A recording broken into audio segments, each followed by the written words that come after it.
And we'll see who else shows up tonight. Classic Radio Roundup, 27.115 on your AM radio dial. Countywide. Here we go. Oh, man. Oh, no. Hello, Joker. Hello, Badger. Hello, Sandbagger. Countywide Radio. Signing on to the Classic Radio Roundup. Good evening.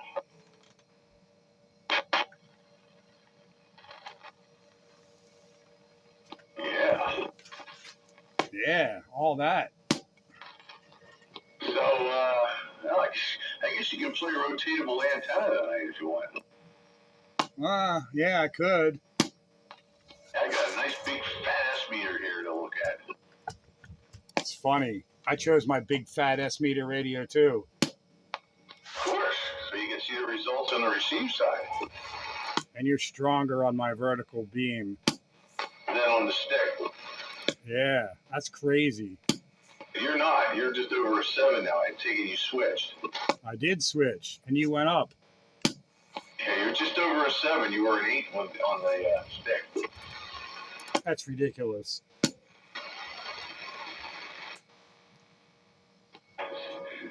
Wonders of RF, man. You know, that's what keeps us interested. If it was too predictable, it'd be like cell phones, and that would be boring.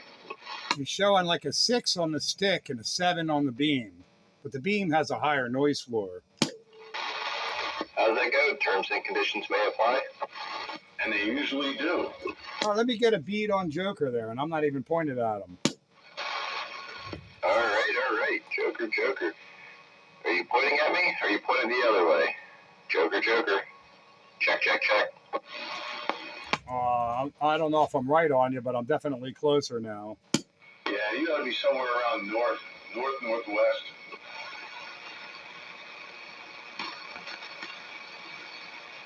All right, you need to transmit so I can shift over to the stick. All right, shifting antenna. Talking. Joker. Check. Switching antennas. Oh yeah, big difference. S8.5 to S9 on the stick, 10/9 on the beam. Wow. How many elements? It's a PDL2, 2-element quad. Ah, nice.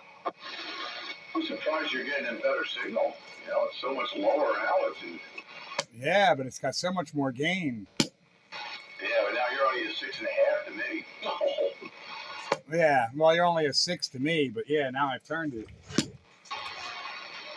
Yeah, that's the one thing about a beam, though. You know, you can only be good in one direction. Yeah, well, now I'll go horizontal just to keep it interesting, and that brought you up about an S unit, back to a 7. Yeah, you went up, too. You're a 7. That's so silly. Nice to know that our meters are somewhat similar. Yeah, the stick at its altitude should just absolutely blow the beam away. It should, but apparently it don't. Not in every direction. That's weird. You hear me better on the beam, but I hear you better on the stick. Well, yeah, I hear you fine on the stick. I'm back on the stick. The noise floor is a lot higher on the beam because I'm pointed over the stinking house. Now you're an 8.5. Yeah, now I'm on the stick. Classic antenna roundup. Yeah, got three to choose from. One of these weekends when I have time, I want to set up my 2-element as a vertical and see how that works out. Yeah, you won't have a lot of gain with that because it's only 2 elements. I think they're only good for like 5.7 dB a gain, but it might make a difference. Yeah, that's got about the same gain as a 5/8 stick, but only in one direction. The 2-element quad's got like, what is it, 10 dB a gain, something like that. So it's almost 3 dB more than the stick. All I know is horizontal, it works really well. Yeah, I'm sure it does. Can you go to that now? No, I started pulling everything down to fix everything, so I just have the one of my old runs up behind the house. The beam is leaning against the back porch. Yeah, that's the nice thing about these PDL2 quads is you can flip between horizontal and vertical polarization. Just easy. Yeah, that was my plan for that 2-element, was to buy and make it a 2-element vertical or horizontal. All you need is 2 more elements. Mount 2 horizontal, mount 2 vertical, put a switch, 2 feeds. Yeah, I was getting ready to pull the trigger, and then I looked at what it would cost to buy the pieces I need. And I was just like, I'm not going to do that right now. Yeah, keep your eyes open for a used PDL2. And then, these things are awesome. Yeah, but they want crazy money for them. I got lucky, but yeah, typically you're not going to get it for what I just got this one for. Mako makes that one that's it's got the wire around the back. I thought that looked kind of interesting. Is it the Y-Quad? The same as a PDL. They're not the same, but it's the closest you're going to get with a modern antenna. Yeah, that's kind of what I was thinking, and not spend outrageous. I just saw somebody posted a never installed PDL2 on a face plan, $850. Yeah, that's insane. Yeah, but you know what? Some knucklehead will pay it too, and that's what keeps these prices so stinking high. Oh yeah. Somebody will absolutely pay that price.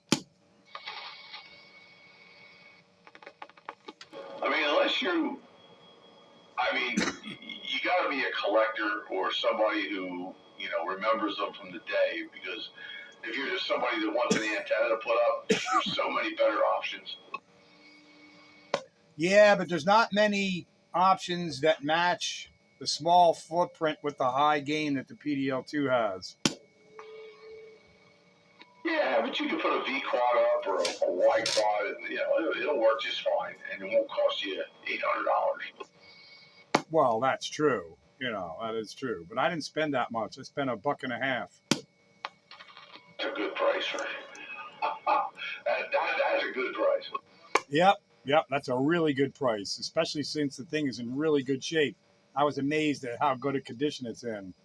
Although one of the hubs was cracked, and I had to put my machine shop in action, and I made a aluminum sister and was able to get it all back together.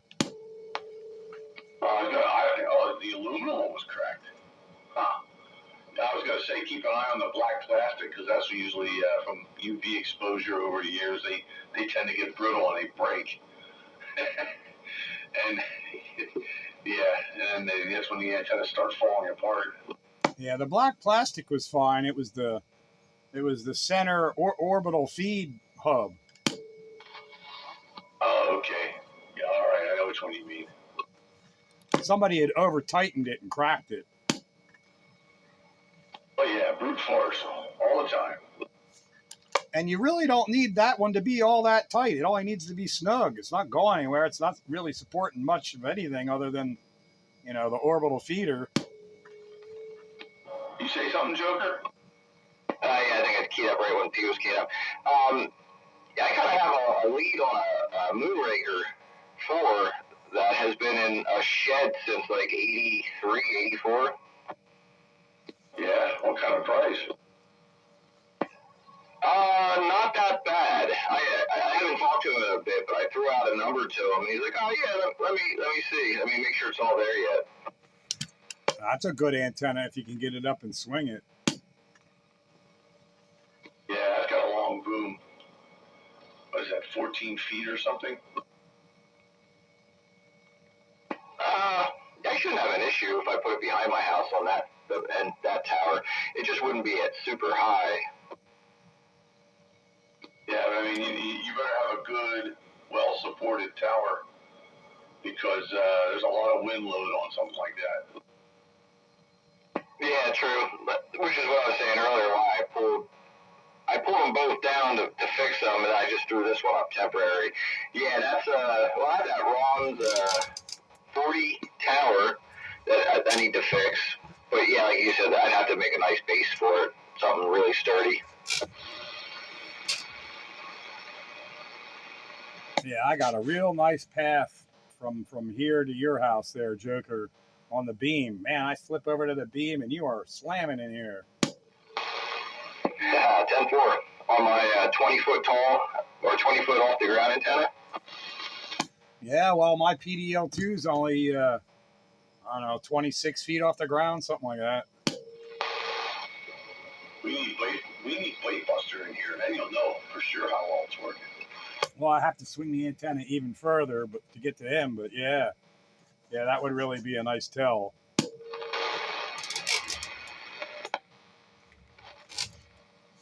I guess I'll stick with the stick until he makes his presence known.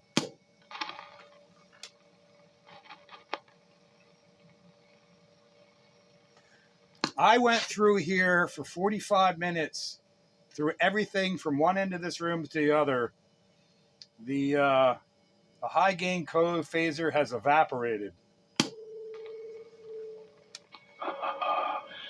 Somebody walked out with it when you weren't looking.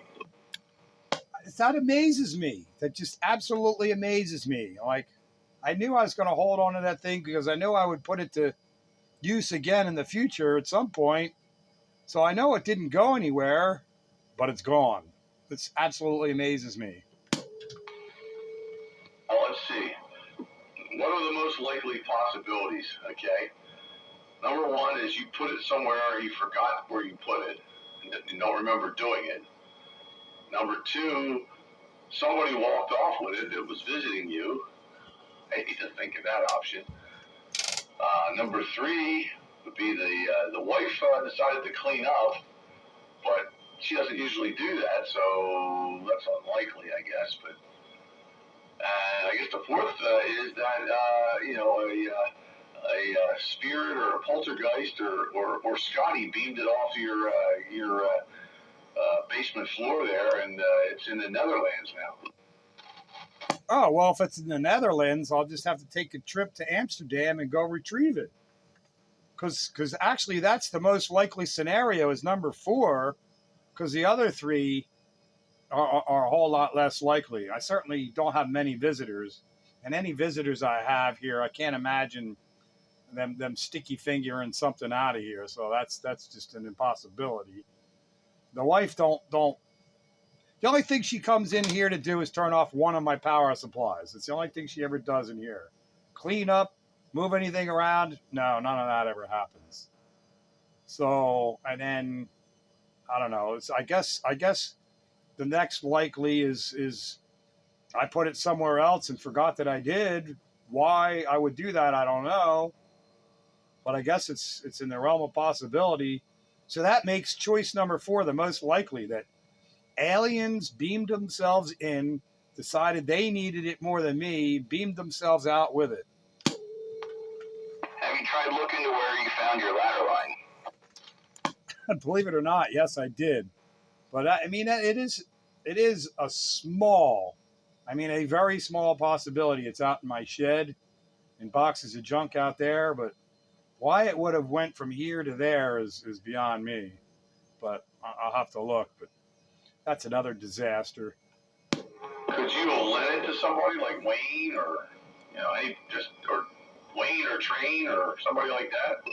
No. If I'd have loaned it out, I think I would have remembered that. No, I didn't loan it out. Speaking of such, where's Wayne? Yeah, where is Wayne? I drove by his place twice this week. You didn't stop and say hi. Jeez. Well, twice I was being driven, and the other 2 times I had a company, my boss's car, so I really had to get back to work, so I couldn't stop. I got a 4-to-1 Ballon he can use if he still hasn't found the other one. Yeah, his 4-to-1 Ballon is next to your co-phaser. Yeah, I don't want to really dwell on the subject because it just makes me mad. But I find it amazing that the thing is not down here in this room somewhere. I still haven't located that rotor wire. Same thing.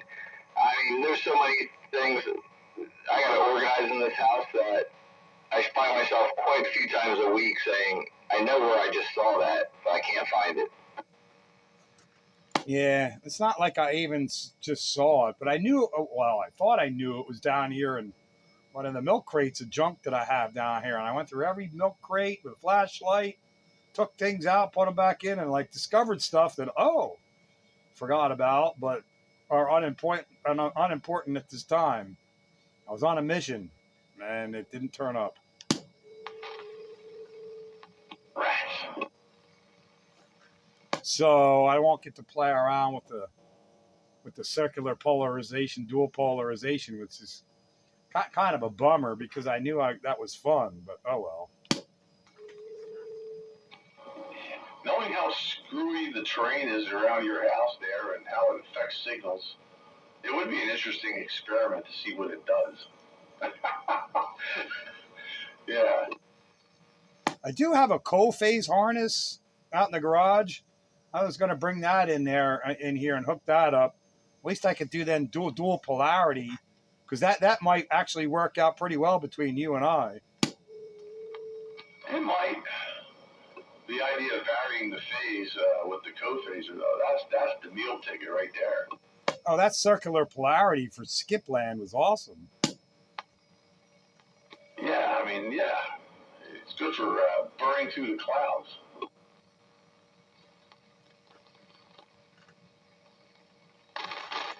The dual polarity was pretty good for that, too. Yeah, it's nice when you can switch between the two, or when can phase between the two, and yeah, that's awesome. There's 3: left-hand circular, right-hand circular, and dual. Right. That was cool, and I'm gonna miss being able to do that. And I wanted to hook that up so drive Night Train to hook his up because he has one. And then I wanted to try the circular polarity and dual polarity between him and I and see what that does. Train's got a co-phaser? Where do you find that? Probably the same place I found mine, on the flea bay. Oh, yeah, that's right. Train is, he's like 05. He buys everything on eBay. Oh. Yeah, oh yeah, I know he's got one. And I told him you got hooked that up to that PDL2. Now he's got one, but last I talked to him, he don't know where his is either. Telling you, I mean, aliens must be out collecting co-phasers for some reason. Maybe they're going to, bore a hole in the space-time continuum or have to get back to the Andromeda galaxy. Yeah, and at this point, I regret not taking that thing apart and seeing what makes it work. Because then if I knew that, I could just copy it and make my own. Yeah, well, I imagine it's a switch, right? It's not a variable, so it's switching between lumped constants there. You got inductors and capacitors, and it forms a delay, and it's just a matter of the values. I remember Sparky had one, and he took it apart, and he said there was rolled up 75 ohm coax in there. And then I'd really like to know the configuration and the switching of that, because then if I knew that, I could just make my own. But not knowing the details and then finding any details how that thing worked anywhere is next to impossible.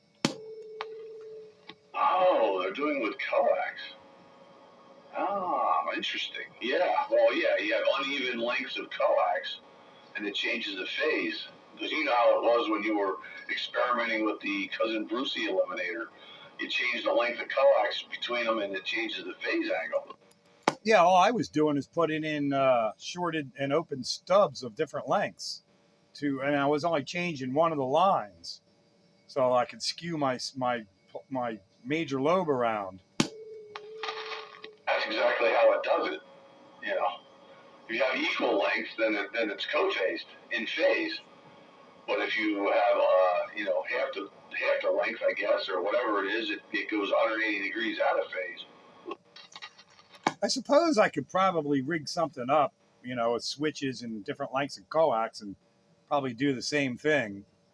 But that box was like, ready made, ready to go. I mean, easy peasy.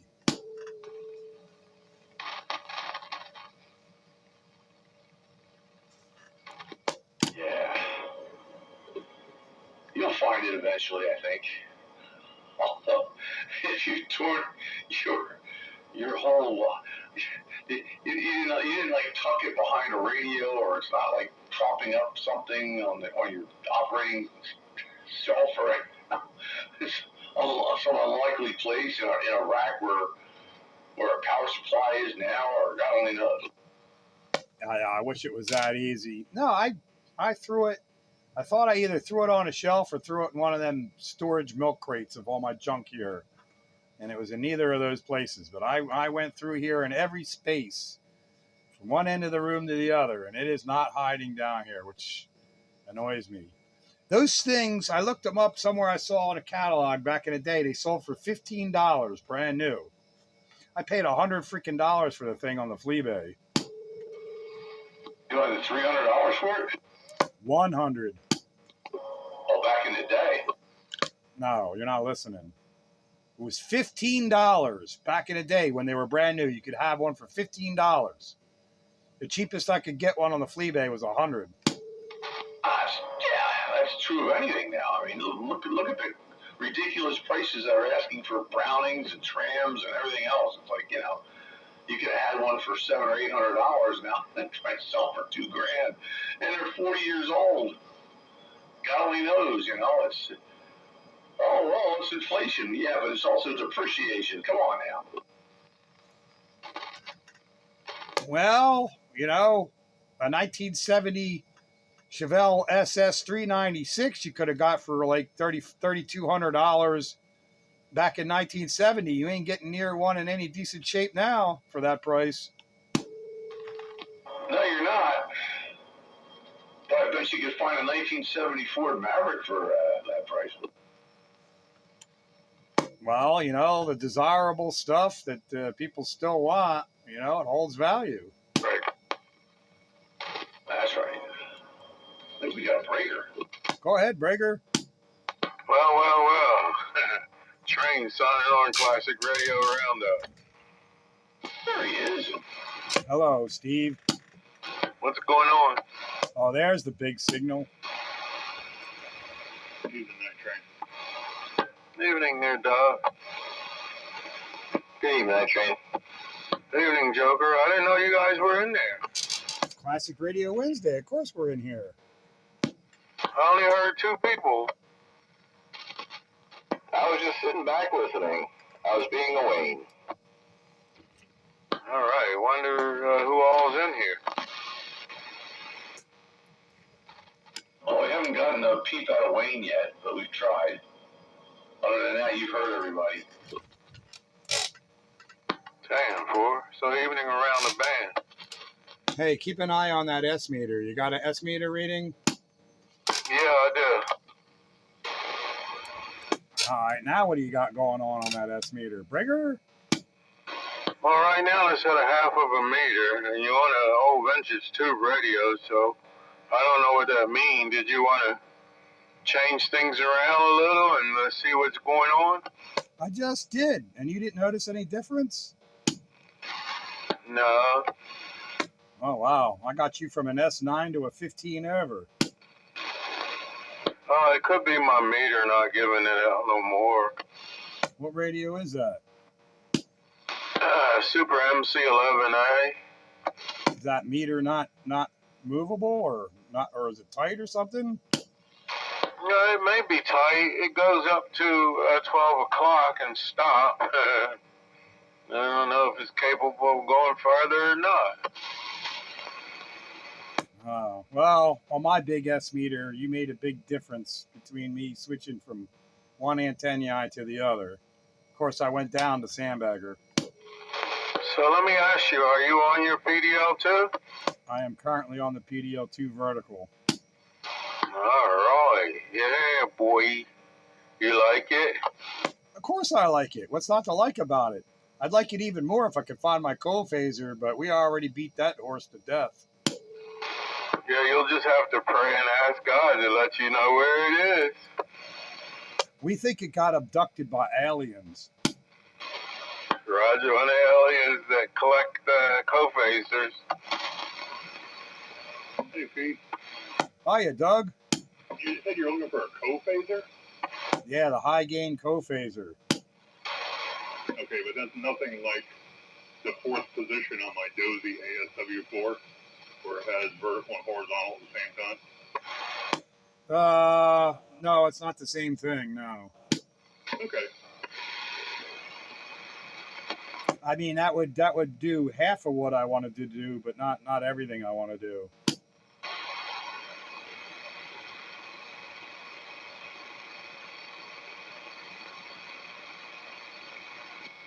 Oh well. Breaker? Go ahead. Everybody doing a Stephen Kilowatts on here. Come on. Hello, Mr. K. Hello, oh God. What? Oh God. Good evening there, Mr. K. Good evening there, Kilowatt Train. What do you say, Train? No, not much. Just copy in the mail. Think I heard Joker and Countywide all out there today? Countywide. Yep. Obviously, Rooster's not in there yet. Yeah, where's Rooster? Haven't heard him in a while. Yeah, because he would have added radio. Hey, exactly. And where's Plate Buster? Why is your signal dropping? Are you moving your antenna? No, I'm not moving anything. You're at an S4 now. S5. Are you still on the PDL? No, you can't be because you're back up again. Oh, now you're back up to a 7. Oh, good grief. And now you're at a 5. What are you doing over there? I'm not doing anything. The aliens are jumping up and down your feed line.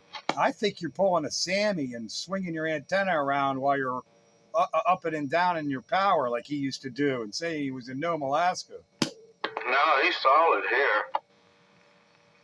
I'm telling you, Pete, there's something in between you and I that does some really goofy stuff to our signals. Yeah, but not since my stick has been at 100 feet, and that's what I'm on right now. That's leaking through the PDL. I don't know. Yeah, now you're back up again, but everybody else is staying steady. What is it between your and I path? Either that or you got that intermittent back again. Well, how come it's only intermittent on you? Likes me? Or dislikes you? Well, yeah, there's that. That's really weird. You're back down to a 5. Hey, P, Hey, Steve. check and see if mine go up and down. Since nobody else see bagger fluctuating. I was going to ask you, did you guys get on 160 tonight? I got on 160, but nobody else was there. The static crashes were pretty bad, so I figured it they weren't coming. I was there for about, I don't know, half an hour or so and had no takers. All right, you haven't heard from Very Weak? Not today. Not since what was it? Monday night, I think. Monday night I caught him a little bit on 29 megs. And then I wound up talking to this guy in Phoenixville for a while. And then I was getting ready to leave. And then JR came in. And I was getting ready to leave for the next hour after that. All right, so I didn't miss anything tonight then. I was a little tied up. Yeah, no, you wouldn't have liked it tonight anyway. There's a lot of static crashes, a lot of noise. I'll be honest with you, I got static crashes right here on this band. Yeah, I got them real low level here too, but nothing like on 160. I would probably have static crashes too if my noise level was lower. I can hear them here once in a while, but they ain't strong. What you guys running for Classic Radio Roundup?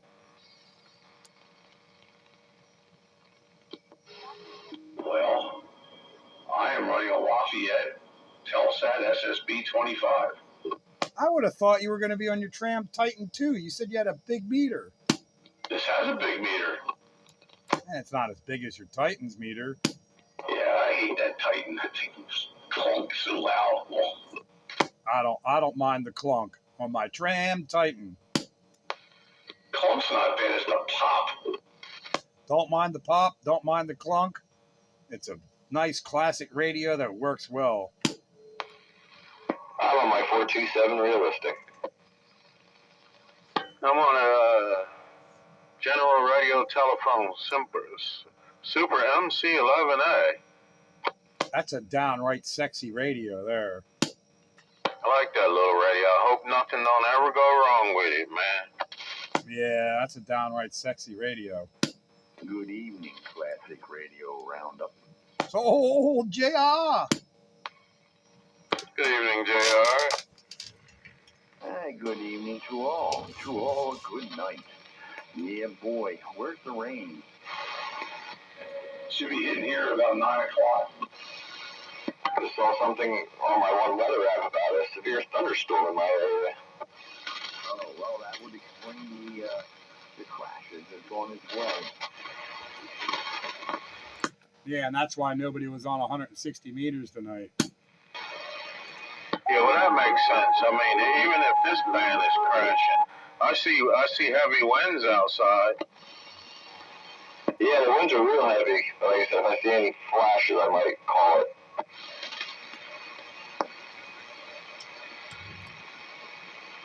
Well, my antenna's DC grounded, so I ain't worried about a thing.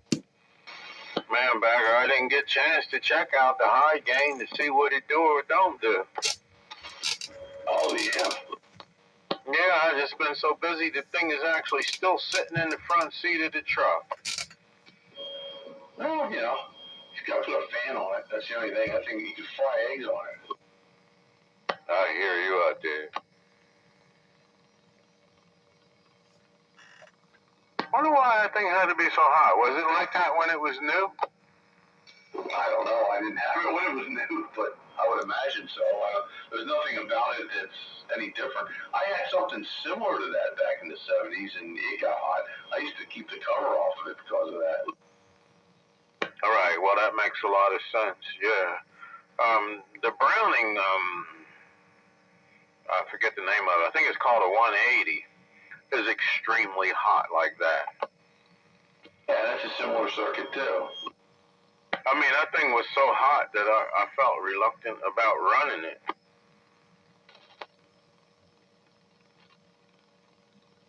I got rid of the rascal. Just solve the problem, put a fan on it.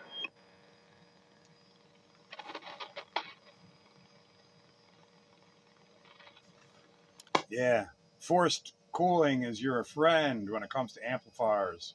That's right. That's right.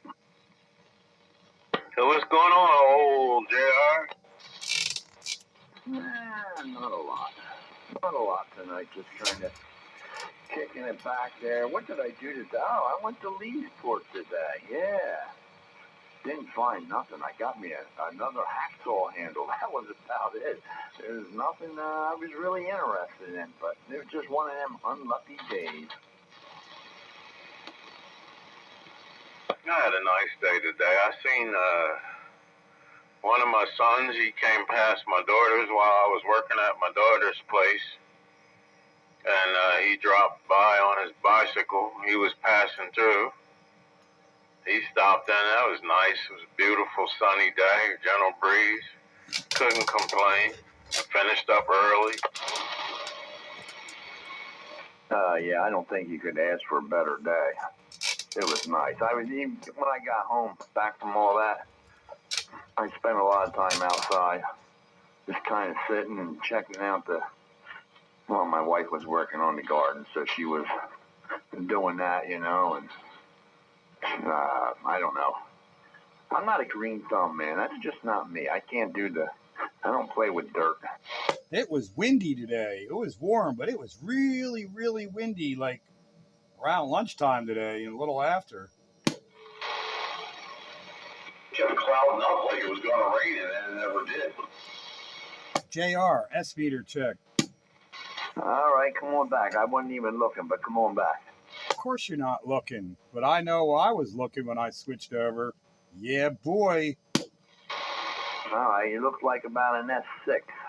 What do you mean an S6? You're about an S6 right now. All right. Well, what am I now? Hello, radio. You top out at S9. That's where you're at, S9. Oh, God, that's so ridiculous. It's the same thing, Bagger. He's weaker on my stick and stronger on the beam to me, and then the opposite to him. Well, I guess whatever distorts the signal to me distorts it to him too. That's so retarded. I've never seen where it's not reciprocal. You know, if you get a gain receive, but don't get a gain in the transmit, what the heck? Is that pointing right at me, though? Pretty close, yeah, pretty close. Because I know the other night when you pointed it right at me, it worked the way it was supposed to, at least on the flat side.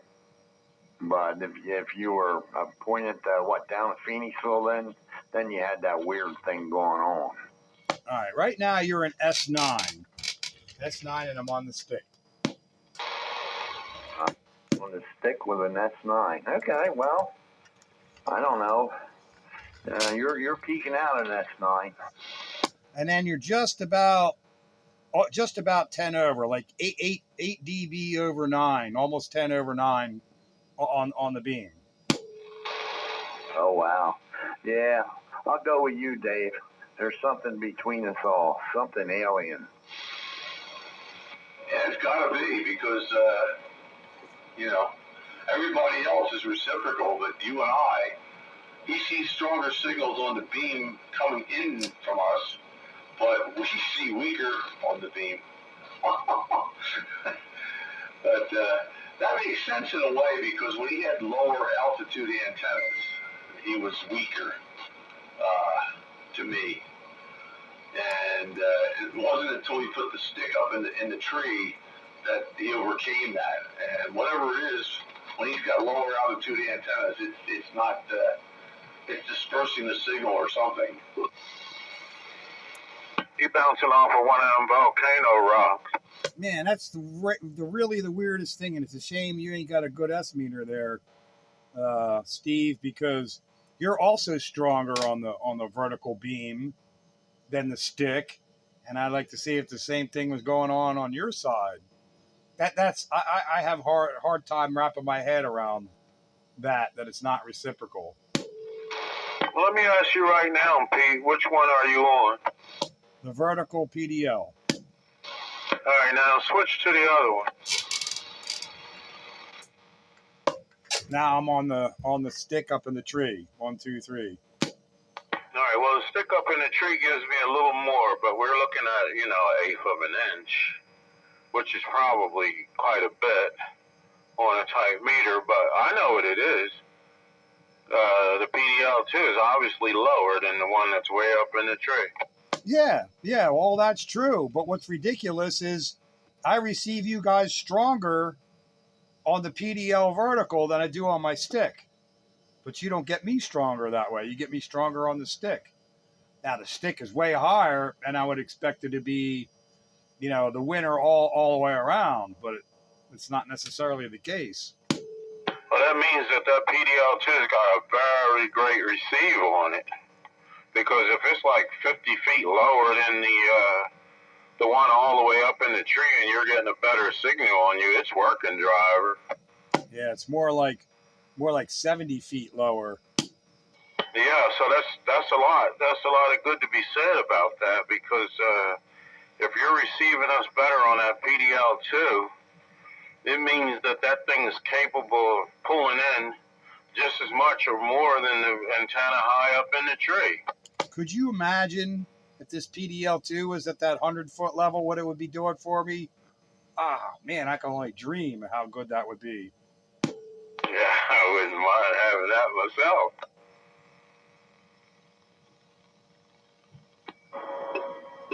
You did see a reciprocal increase with Joker, though, right?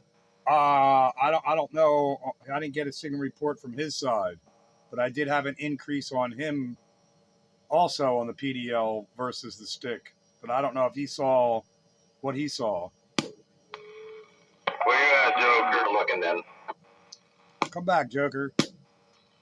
This is Joker coming back at you. All right, you got an S meter reading off the stick. I'm on the stick. 1, 2, 3. Check your S meter. All right, I see where you're at. And I got to turn the beam a little bit to peek up on you. All right, that should be closer to you. So that's the vertical PDL.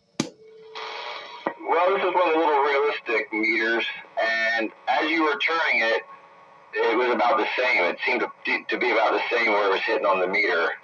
You will be able to watch it once I upload the gate, which I think I forgot to do the last time.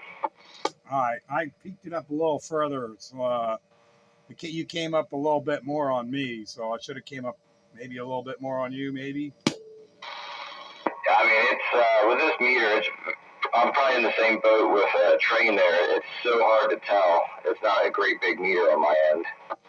Is that the one that sticks in the middle? No, this is the one that works. You have two of those 427s?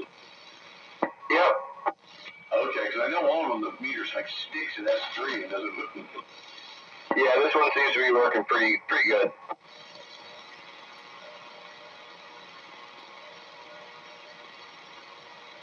I guess I'll have to open that other one up and see if I can get it unstuck. I was never able to fix the one on the 138 though. That's a shame.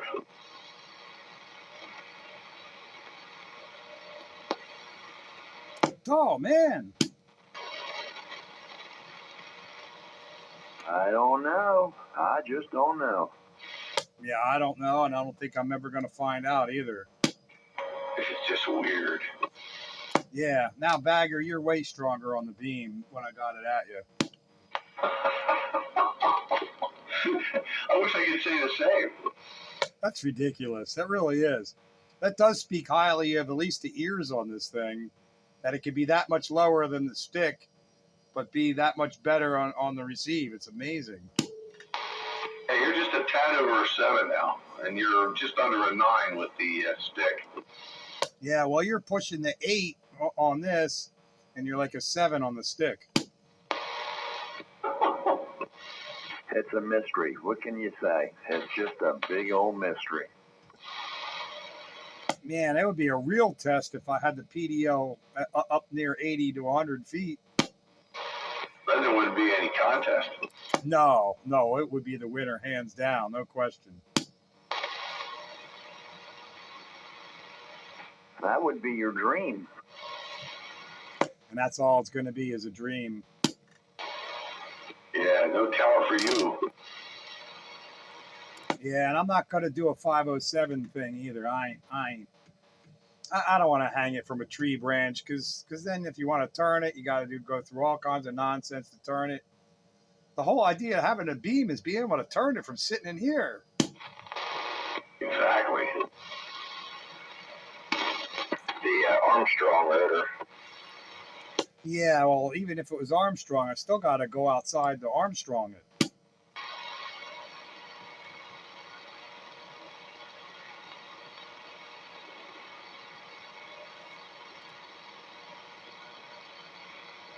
But for Skywave, it should be a good winner.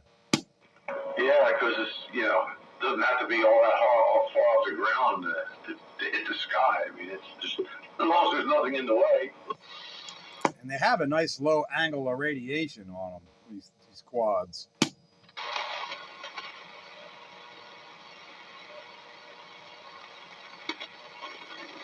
Yeah, now the next step is to retune my gammas. What's your SWR here right now? Let me get a good reading here. Yeah, about 1.7 to 1. Oh boy, it drops quickly then. I guess when you go down to like channel, what is it? It's probably the best on the toilet bowl, right?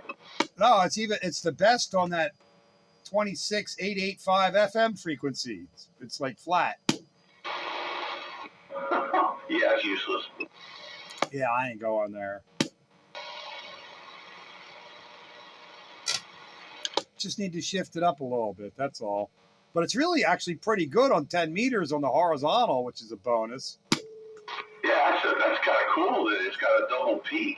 You know, you got one here and then you got one in 10 meters. It's like, wow, you can use it in both places. Yeah, I think I'm going to try to get that horizontal peak down right around 29, and then it'll still be good down here. And then I'll do the same thing. I'll get that peak that's down at 28.8 or 26.8, get that up here, and then the vertical will be usable up there too. Yeah, have tuner will travel. I won't even need a tuner. Well, if you shift it up, you know, 500 kilohertz, the other peak's probably going to shift up 500 kilohertz too. I care more about the horizontal at 29 and the vertical here. Where the rest of it lies is whatever happens. Yeah, that works. As long as I can still use the horizontal here, and then I can still use the vertical there, that's a win. Yeah, it's far better than what my antenna's doing. I go up to 29 megahertz, and it's so far in the red, I'm afraid the meter's going to get stuck there. Well, you seen my plot. I mean, the thing is, less than 2 to 1 for a long ways. Yeah, I've never seen a pattern like that. Usually they're, single peak and that's it. That's weird. But, it's actually cool. Well, it works out to what I want to do with it, it works to my benefit. County, what? Hey, Pete. Oh, JR. Go to the flat side for a minute. I want to see if I hear you better on the flat side. I'm just curious. All right. Well, that's the flat side, but I need to get it more towards you. I have it more towards Bagger. I forget exactly where I had it to get to you, but I'll get it closer. Somewhere around there, maybe. You're stronger on the flat side. Oh, that's ridiculous. Yeah, it's about, you top out about an S6 for me. Yeah, I'm still trying to peek you out. I got a little bit more out of you. All right, well, that's interesting. Interesting stuff. Yeah, I think I passed the peak. I think somewhere right there, about there, is on you. Hey, you dropped down a little bit. You're down to an S6. It's kind of hard to tell. The meter swings back when you modulate. Oh, no, well, I got to tune up my SWRs too. I'm like almost 2 to 1 here, but I'm okay. Well, I don't think it's so much your radio as it is this meter. Are you on the wire now? Yeah, I am, but I got 2 to 1 I'm running here. I should tune it if I want to run the wire. Hang on a minute. So I'm stronger to you on the horizontal. Yeah, when you were pointing at me, you were 7.5 on the flat side. Well, I'm still on the flat side, but it's pointed more towards JR right now. Yeah. Yeah, you're 7.25. Well, you're still about the same to me. 7.5, something like that.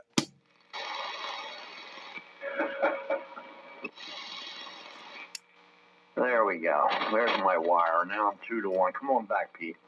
Give me a carrier.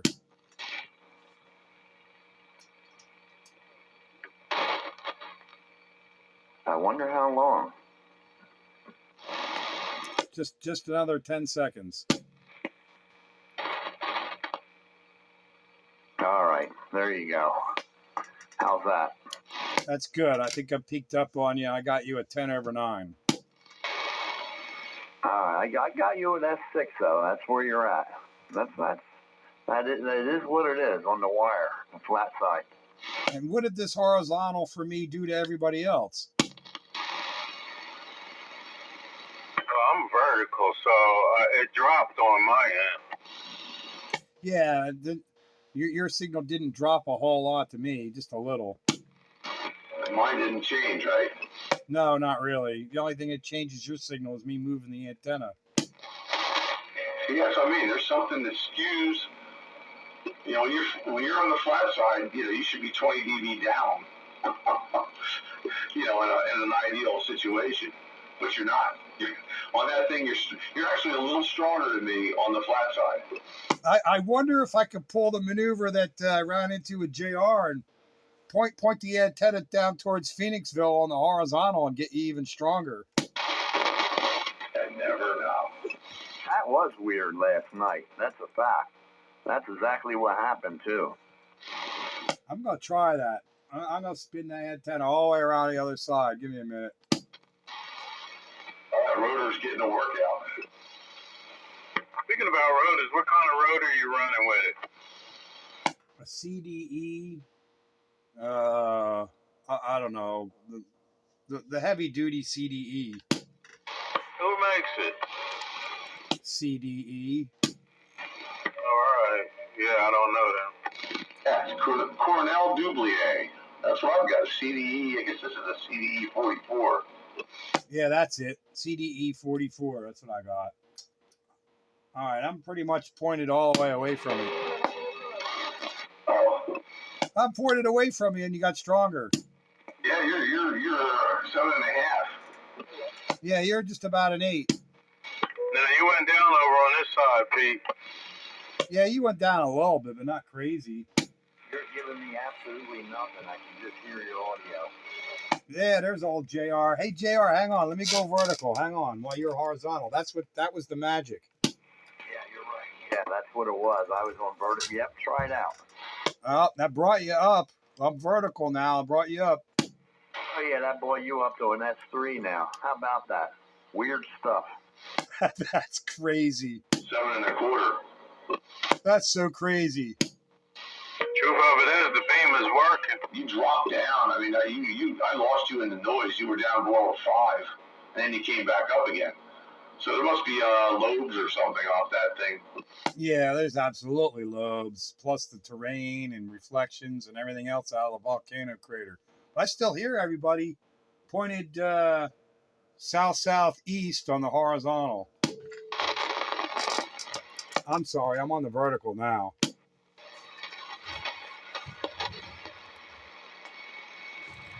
Now I'm on the horizontal. This is the horizontal pointed south-southeast.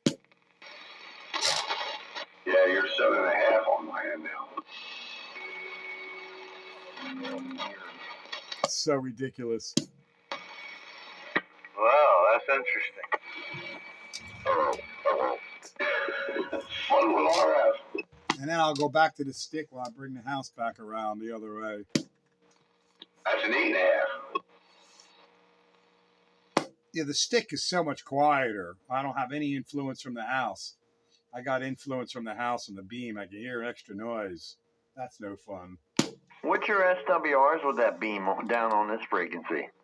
1.7 to 1 right now. Oh, okay. All right, that's okay. Yeah, it's okay, but I sent Dave a picture of the VNA plot. It's okay, but it ain't where I want to be.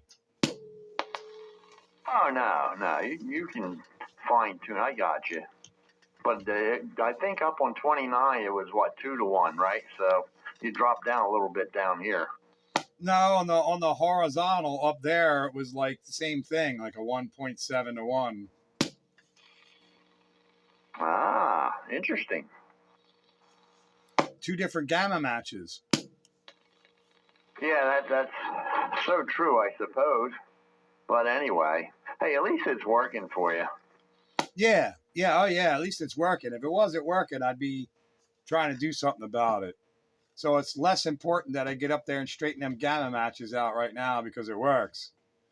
And I can always improve upon that later when I figure out a way to do it without putting my life at risk. Yeah, I don't know. That I can just picture you in my head as you were describing what you were doing. I'm like, man, that's a little bit off the wall. Yeah, I was violating half a dozen OSHA rules. It was certainly sketchy at best. Lucky you're here to talk about it. Well, I'm not dead, so we can talk about it. Up there, your arms were shaking, your legs were shaking there. Yeah, you were getting a little worried. I don't blame you. I can't even imagine. I'll make it even better. You know that little fold out platform on the other side of your step ladder, the plastic little thing for the paint can, and says "not a step" right on it? I was using it as a step. Oh my God. No, you didn't. That's you lost a little something in your Cheerios that morning. Well, I had to straddle the ladder because there was no way I could do it from standing on one side. I had to straddle it. Man, hey, I'll give you credit. You got it done, but I don't know.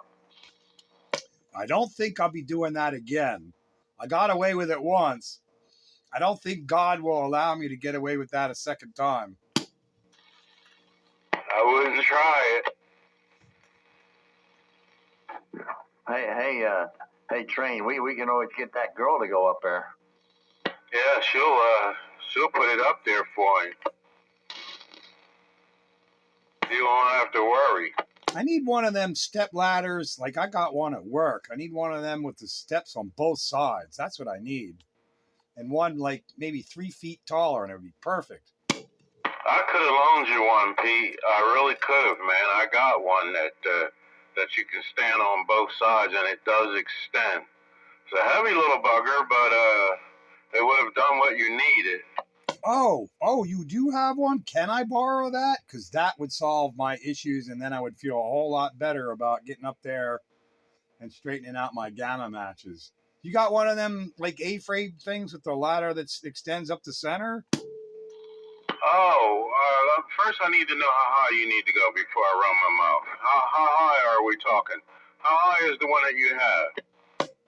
The one I have, I don't know. Maybe 6 feet? Something 8 and 9 that would go to 8-9 feet would be a whole lot better. But even if it was 6 foot with steps on both sides, would be a whole lot better than what I have. Yeah, you're welcome to give it a shot. I think it'll do you good. At least a whole lot better. It doesn't have a thing that extends up out of the middle, but it has legs that get longer. Is it at least 6 feet or more? I believe so, yeah. A heavy little bugger, but yeah, it unfolds and do all kinds of stuff, you know what I mean? But yeah, it extends. Probably 3 clicks, maybe 4. I think that might be the answer because that's what I was lacking. That's what made things so shaky because, you know, I had most of my weight on one leg and I was trying to put a minimal weight on the other leg that says not a step.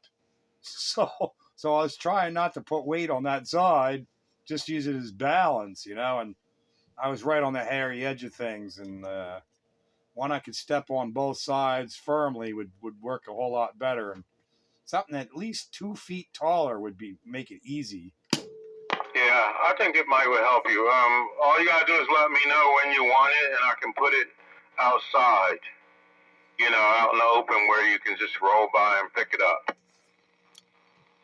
Well, I would need delivery because it ain't fitting in my Civic. Oh, all right. So, well, let me know. Let's see. I don't know what day you're talking now, but yeah, I may have to just drop it off there. Tell me what to do. Well, I would be highly appreciative if you could drop it off any day between now and Monday morning, the coming Monday. All right.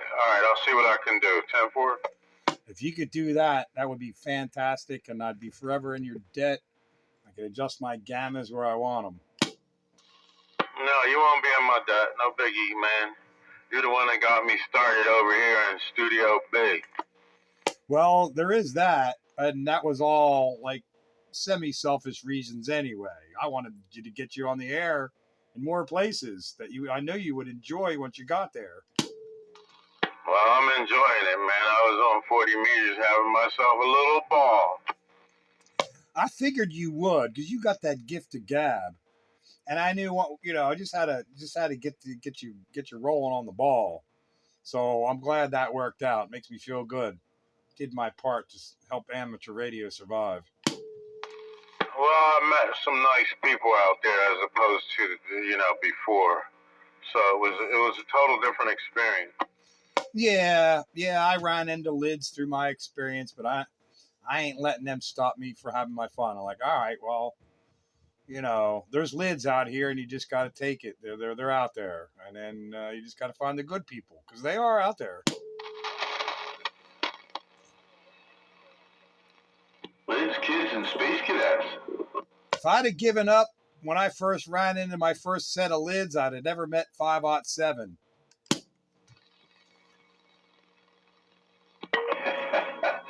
It's funny, he knew about us because he read my website.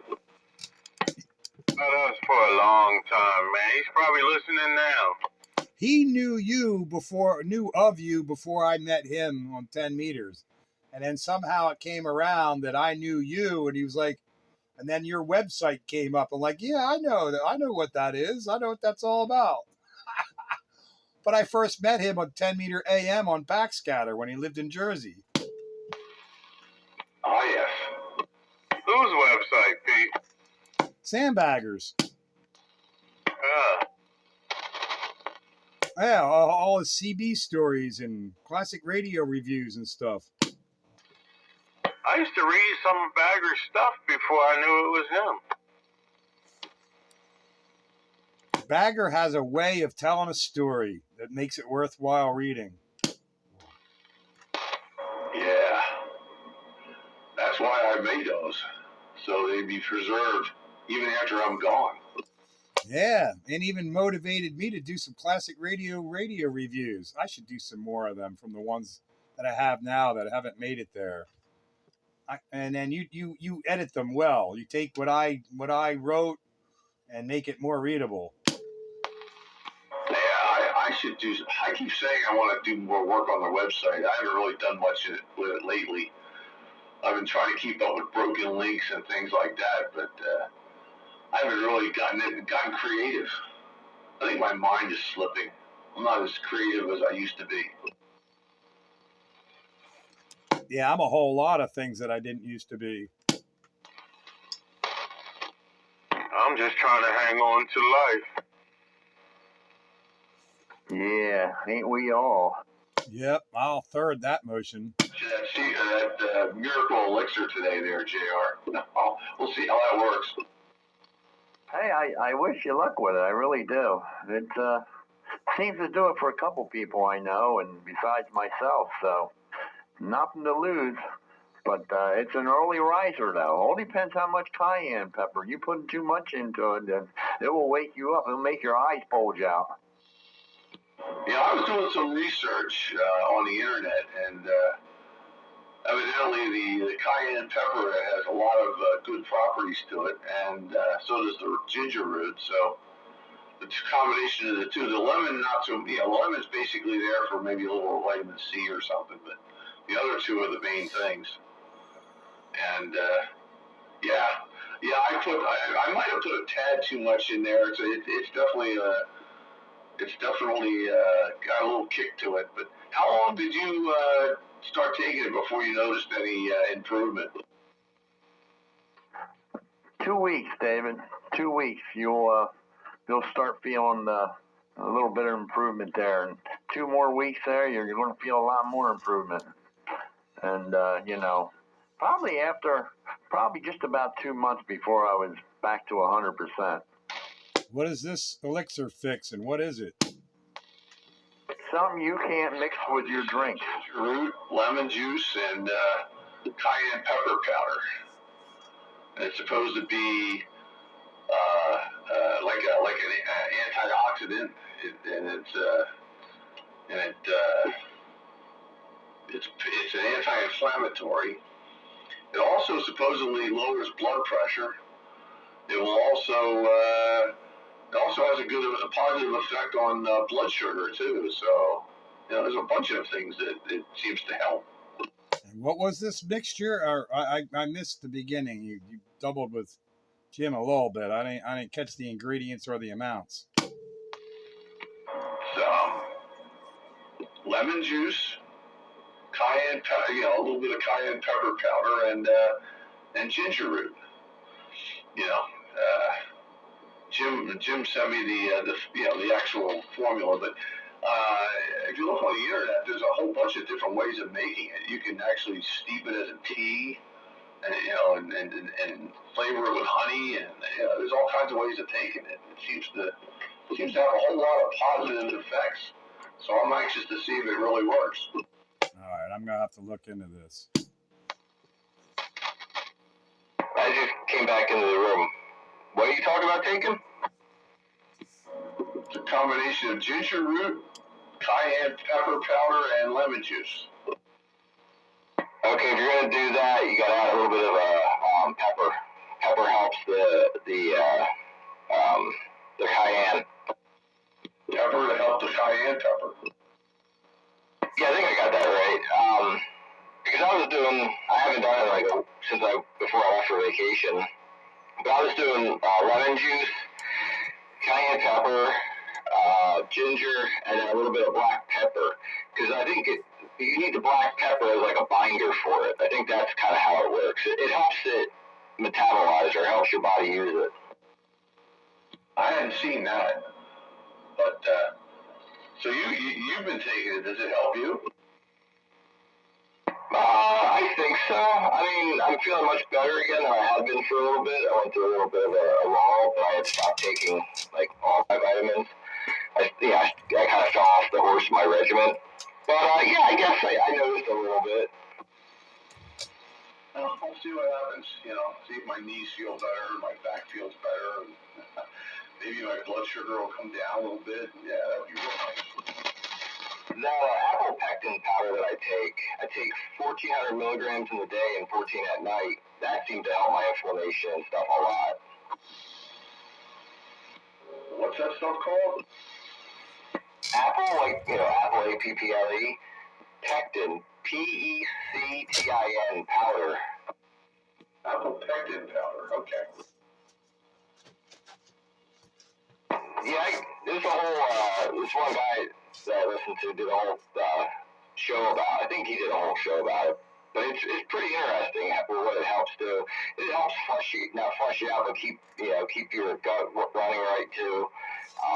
It's just a binder that kind of gets rid of waste. Yeah, the only thing I'm worried about is the cayenne pepper is spicy.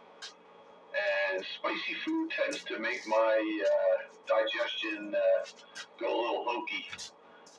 And it's time to run to the toilet. I was doing it as kind of like a shot, like just downing it right away. That's kind of what Jim said. You take 2 ounces or something in the morning, and boom. It's just so long as you don't OD. Yeah, they just got to fix your radios.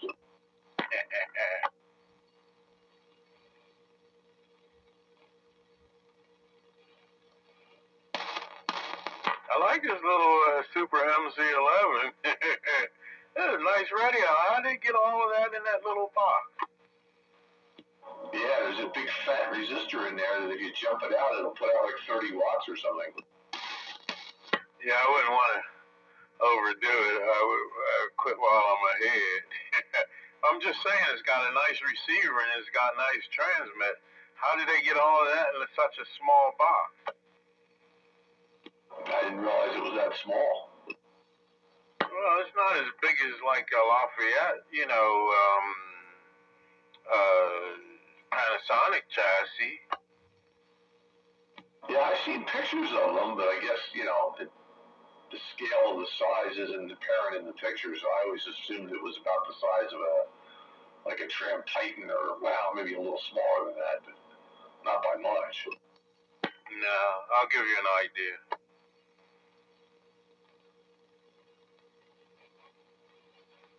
Yeah, those general radio telephone radios are really well made. The But they seem to be more popular on the West Coast for some reason. Not too many people out here ever had them. Anybody a copter on this radio? We just turned it on.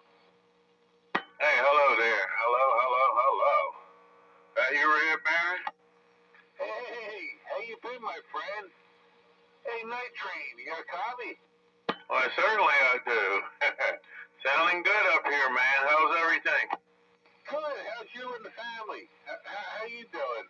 How's the health, kids? Too many questions. I get it. I hope it all's well with you. Yeah, I'm not complaining, man. We were out Monday night on the bicycles, man, and did just a little less than 10 miles, man. I felt pretty good. Are you pedaling the whole way, or you got a little electric battery help? I got a little extra help. I hope that it's making it down there. Is it all right? Yeah, it is. Hang on a second here. I'm having a speaker problem. Let me go back to radio speaker. All right. Yeah. If you key up too quick, I'll miss the first 2 or 3 seconds of your transmission. You have to leave a little gap. For some reason, this thing don't like to let go real quick. Okay, copy that. Is that better? Yes, sir. You copying me all right? Absolutely, my friend. What kind of radio are you running tonight? It's all tube radio, one of them vintage pieces. I was just telling Bagger about it. It's called a General Radio Telephone Super MC11A. They were made out in California in a man's garage. That's how he started. He started in his garage. I think it was 2 of them. They started in the garage and they were building these radios, and they were really well built. I guess they got so many of them out there, and then eventually they fell by the wayside. But they are very nice radios for something as small as it is. Holy smokes, that sounds really cool. Maybe I keyed up too quickly. I said, holy smokes, that sounds really, really cool. I hope I'm not coming in sporadically either. I do have a little glitch going on over here. I don't know what it is. Maybe I got a loose coax somewhere. Oh, no. Well, you sounding all right to me. I'm going to step aside so you can say hello to the boys. Boys, Red Baron, Train, I'm on the side. Good evening there, Red Baron. Old JR's waving at you. Hey, JR. Yeah, I got it sorted out. I think I hit my squelch a little bit, and yeah, I got it cleaned up. Everything's nice and clear now. I didn't mean to quick key, but I just turned it on, and I didn't mean to butt the line or anything. I just threw a break out there, and really good to hear everybody out there in this springtime Wednesday evening before the heat hits next week. Oh, yeah, next week you'll be wanting to go down the shore. Lay out there on your lounge chair with the umbrella up there. Who knows, you might even get that kite out there flying, huh? Yeah, today would have been a good day for the kite. It was quite windy there, JR. As a reply, yeah, it was. We had a few gusts for about an hour and a half there. It got windy. I didn't get all the tomatoes in the ground, and I had a few, still in their little containers, sunning on the back deck table, and they got blown over. They did. I hear you. I understand. Well, listen, it's gonna warm up. I gotta do my hoses and hook my hoses up and all that. I'll be doing that this week, and then I gotta run it for a couple weeks after I dose it with chlorine, burn all that stuff out, and then we'll be ready to go. So I'm getting ready just as much as everybody else is. All right there, JR. I'm going to back down here. Thanks for the reply, gentlemen. I'll be listening on the side. I'm going to go water the flowers real quick, so to speak. And, I'll be in for a few more minutes. We'll be hitting the sack. Hey, okie dokie there, Red Baron. Take care. We'll catch up with you later. Good to hear you in there. Always a good deal. Till next time, old JR. We'll catch you later. 73 is my friend.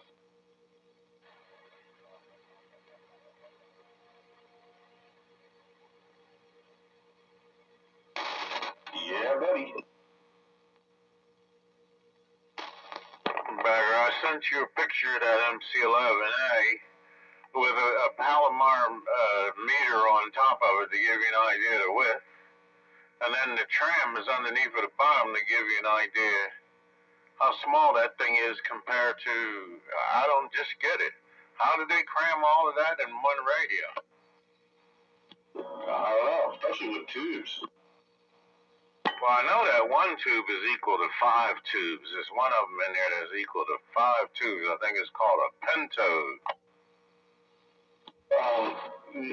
No, it's, well, trying to think how many tubes they can get in one. Usually it's just 2, unless it's a diode. Sometimes they can do 3 or 4 diodes in one tube. All right, well, there's one big tube in there that does a whole lot of different things. This seems like it's the center of all attraction. Yeah, it's not a bad size radio, though. That's, not bad at all. It's about the size of a sonar, a BR-21. Yeah. The sonar's not, the FS-23 isn't all that big either. Yeah, I like that. That's kind of perfect for size. Yeah, how about that video gate? Can't hear me. That's too funny. Man, when I spun that thing down towards Phoenixville horizontal, man, I was smoking down his way. Oh, that's right. He's listening on the flat side, isn't he? Oh, yeah. That's why. No, at least it's working the way it's supposed to work. Oh, yeah, it's working, Pete. Ain't no doubt about it. Oh, yeah. I was like, 3, 4 S units to him on the vertical pointed towards you guys. Then when I spun the thing around the other way horizontally, I watched his S meter go up to an S7. And who was that? 507. All right, so he is in there. Yeah, he's in here. Hello there, 507. You know he hear me. Yeah. Oh, yeah. You can be heard down there. You made the gate.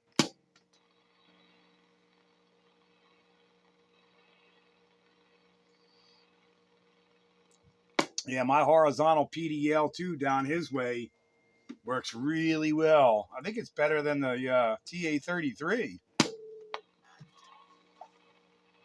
Yeah, I wonder about that, Pete. Maybe I should run a cable from mine back to the house to Studio B. You know what I mean? Another cable going the opposite direction. And put a switch box in so that I can access that PDL2 on the house. Having that horizontal on 10 meters it would be really nice for you. And Roger. Yeah, it's a thought. It is a thought. I just have to figure out how to get it. Yeah, I know I got to string a cable across here. You know what I mean? And a switch box somewhere so that I could tap into it. Well, trust me, if there's a will, there's a way. But yeah, that was the whole idea of the PDL2 is getting both polarities at the flip of a switch. Even if it's not as high as my stick, that option is nice. I'd be curious if his PDL has the same weird SWR curve on the VNA as yours does. Do you have a VNA? You have one, don't you, Steve? I do. I don't know where it is, but I got it. I think it's in the house. But yeah, I never learned how to use it, Pete.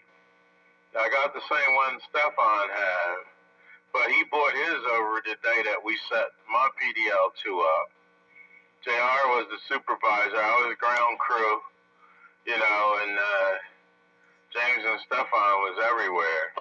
Yeah, I'm going to have to come over there with mine if you can't find yours, and then do the same picture width that I did of mine, and take a picture and see if yours is kind of laid out the same as mine as far as the SWR curve. That is one funny acting antenna for setting SWRs, man. It's a good thing that you had a VNA. Yeah, but where I set it when it was 10 foot off the ground on the pole and me finagling it, it turned out to be something completely different once it got in the air. That is correct. Yep. And the bad news is that you can't be up there tuning it because you stand in the way of it. And then, if you have somebody on the ground, you know, you tune a little, ask them, tune a little, ask, but you have to step away from it. Step away from the vehicle, sir, and put your hands in the air.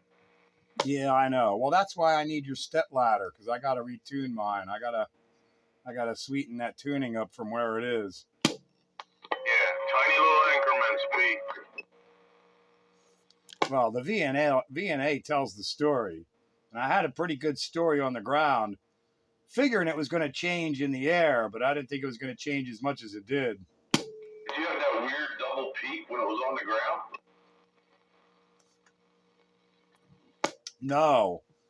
No, I had the one peak and then sort of a steep rise on one side, and then that sort of, weird up a bit, wavy thing on the other side. That's interesting. Yeah, you got to make sure. I mean, if you're going to put a step ladder up there so you can reach the camera, you got to pull it down again and measure it, because that'll interact with the antenna, unless it's non-metallic.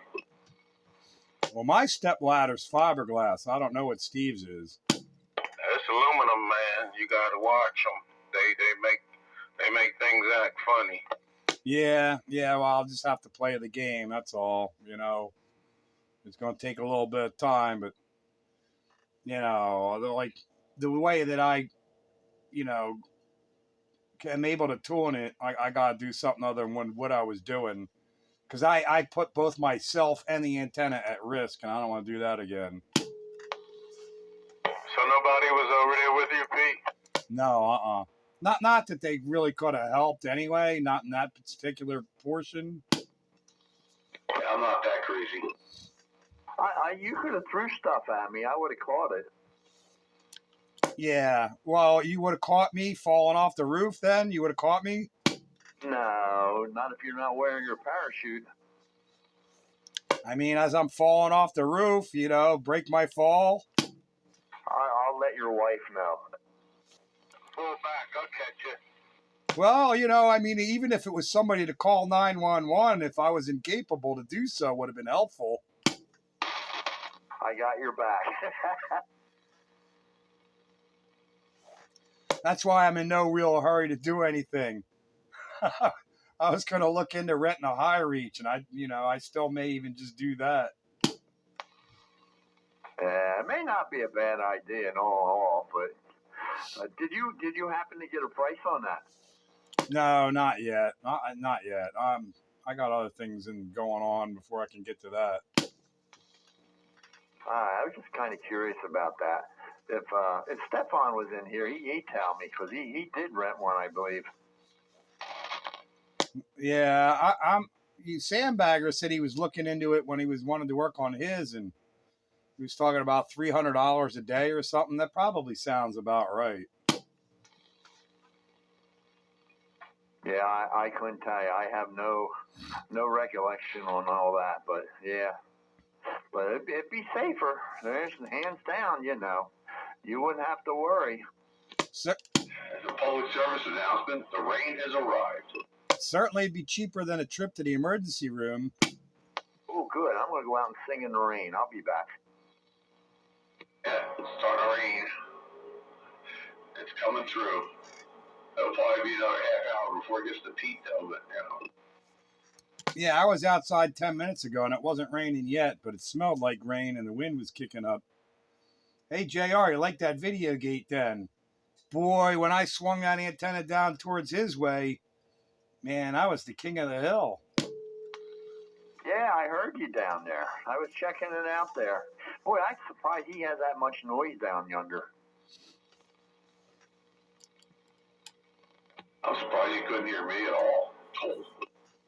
Well, you don't have your antenna his way, nor is it horizontal. Yeah, I know. That's the truth. Yeah, if I point the antenna down that way, yeah, he hears me then. But yet, he still hears me fine on the stick.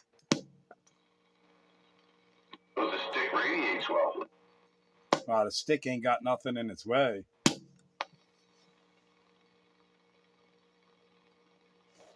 A few poplar leaves, that's about all that's in the way. Yeah, unless you're on UHF, it probably won't hurt much. Breaker. Come on, Breaker. Who's that? Is that the guy I talked to before up by,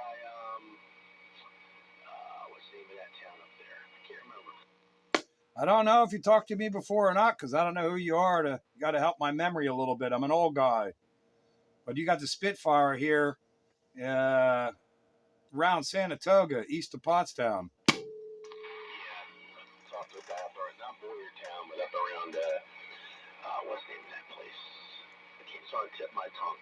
Somewhere up that way. I'm down in Jersey, on the Jersey side. Oh, you're down around Jersey side. Yeah, you might have talked to somebody up this way for sure. Maybe old JR or something. I don't know. He gets out pretty good. Or the Night Train. He's another one that's got some coverage. But who are we talking to? That's what it was. It was JR. Yeah, it was JR. Yeah, I'm on the Jersey side. I'm down by the Walt Whitman Bridge. I am across the river from Philly. So if you ever heard of Route 42, 295, that's where I'm at. It's 161 over here. What's the handle? Yeah, okay, there. I got your location, 161. Yeah, I'm just near Pottstown. The handle is the Spitfire 441, the countywide radio. And JR is in here. I don't know if he hears you or not. I imagine he does if he talked to you before, but you're doing a pretty good job up here tonight. 161, welcome to the Classic Radio Roundup. All right, well, at least you can hear me. I figured I'd give it a try. Got a light copy, but I can hear you. I just didn't get to town, that's all. Yeah, I'm near Pottstown. Okay, near Pottstown. Hey, I'll take it. Yeah, JR is a little bit further out. I got more fire in the wire. There we go. I put a little more fire on the wire. Maybe that'll help things out for you a little bit. Let me see if JR is in there and anybody else who might want to get back to you down there on the Jersey side around the Walt Whitman Bridge. Stand by there, 161. Let me see if any of the other boys got a copy. Gives me S5. Well, there you go. Believe it or not, I know he's in there, but I can't pull him out. Hello, 161. Old JR waving a hand. Copy this little radio. I hear you, JR 161 down here. Stand by, Rooster. Stand by. Go ahead, JR. He heard you. Yeah, I can't hear him. I got a little bit of noise in there tonight. I know he's in there, but I can't make out what he's saying. I'm not sure if he's mobile or not, but I had a pretty good copy on him over here in Janetown, Pennsylvania. Yeah, okay there, Red Baron. Hang on 1 second. We'll get you hooked up. Hey, 161, stand by for the Red Baron. I'm going to have the Red Baron give you a holler. He's out in Downingtown, and he hears you. So go ahead, Red Baron, and see if you can pick up 161. Did you say Red Baron around Downingtown? That's a Roger. Okay, yeah, I lost him there. I don't know if he's mobile or not, but I had a good signal on there for a minute, and he kind of dropped out. I'm going to get out of the way. JR may have a better copy. I heard him say Walt Whitman Bridge, and geez, that's only about 20 miles from me. We're in Downingtown, Pennsylvania, maybe 25, somewhere around there.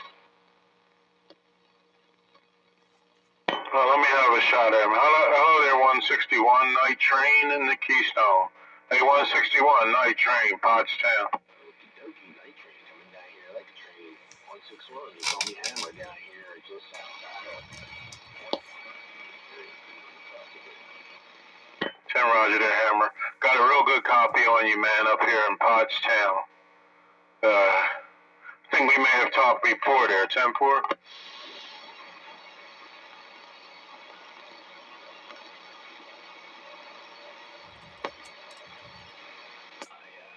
Yeah, no problem. Thanks for letting me pop on in.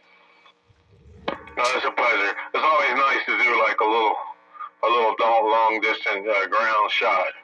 All right, I'm gonna step aside. Maybe somebody else would like to try it. Night train, Pottstown, Pennsylvania. Hey, Hammer, take it away.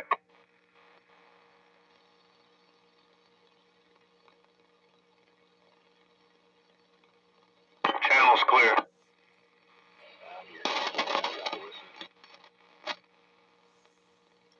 Yeah, well, it's pretty good local ground wave kind of conditions here tonight because I got a good copy on the 161 down there. No trouble at all here in the volcano crater. Spitfire 441 on this antique flea market junk. Did you try the beam on him? Yeah, I can't hear him on the beam. Not really. Weird. It's not high enough. Jack. Countywide. Rooster. Night train. That was your cue, dude. What? I thought you had said that. Good evening, Rooster. Good evening, JR. Or AM dial.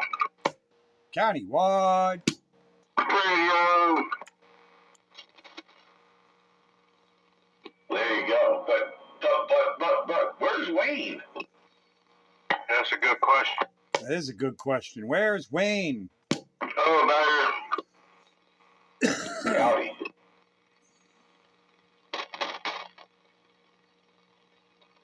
Yo, I'm here. I was pouring a drink. Where you been all night? We've been calling you for an hour and a half. I've been in here listening all night. This is the first chance I heard anybody call me. No, we called you earlier. You weren't listening earlier then. Well, that's possible too. I think I didn't turn it on until about 8:30. Oh, see, that's it. We called you too early. But I've been in here since about 8:30. Roger? All right, well, that's good. Well, I'm glad you spoke up. Otherwise, we'd have to go by and do a welfare check, which we might do anyway. Because if you ain't found that ballon, I got another one for you. Oh, cool. Well, it's probably right where you left it. I just haven't moved all this stuff off the counter. And if it's not there, it's probably where my high gain co-phaser is.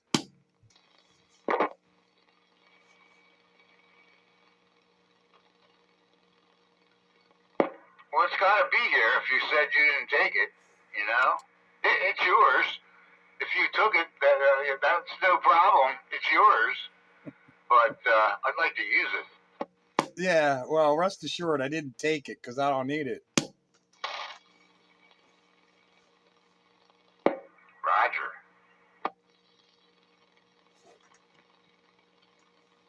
I think that ballon was for my very first G5 RV antenna.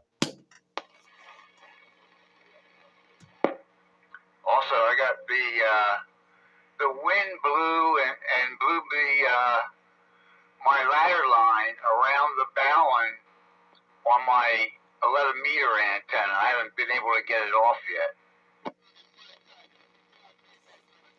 Oh, man. Yeah, that wind wreaks havoc on that ladder line.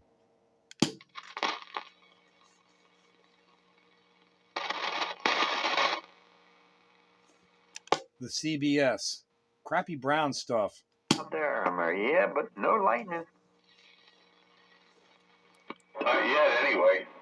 I'm hearing plenty of static crashes, and they seem to be getting closer. Yeah, I just started running close to me. And the really heavy stuff is probably another half an hour off. Yeah, when it comes, that heavy stuff comes, it lights up my screen.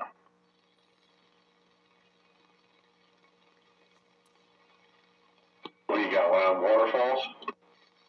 Yeah, yep, exactly. It wipes it right out.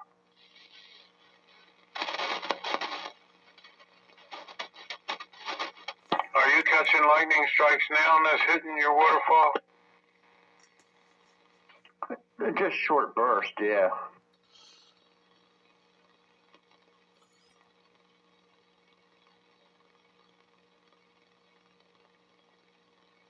When it gets closer, you can see it. It acts different. It's pretty bizarre. I'm sure you've seen that before. I don't remember the lightnings yet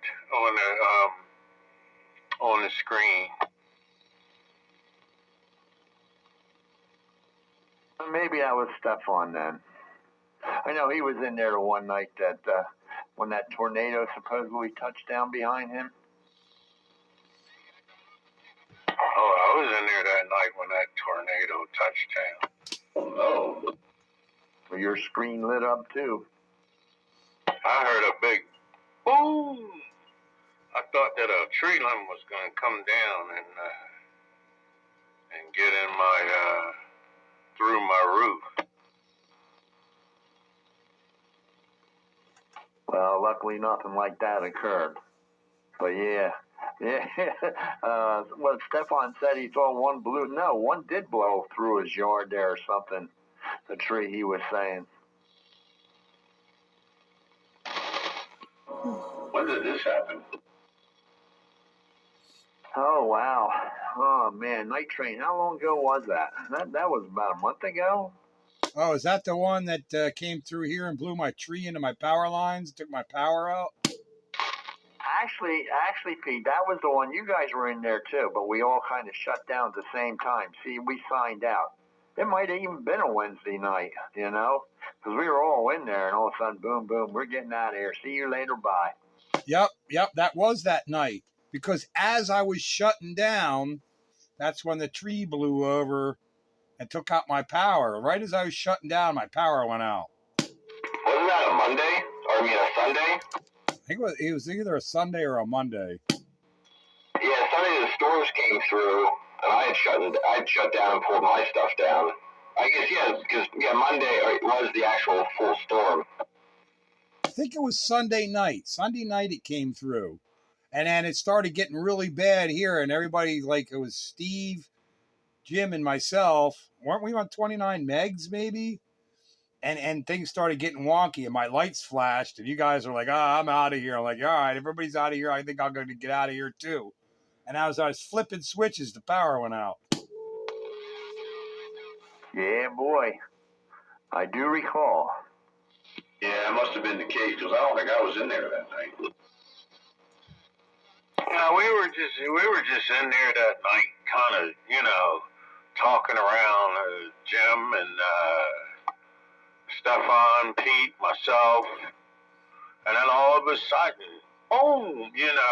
I got locked in my Studio B that night, man. The door slammed and the lock mechanism, which was a little, builder's grade lock, locked me in, man. Mrs. Train had to come out that night with screwdrivers and whatever. I don't know what else she had to come out with.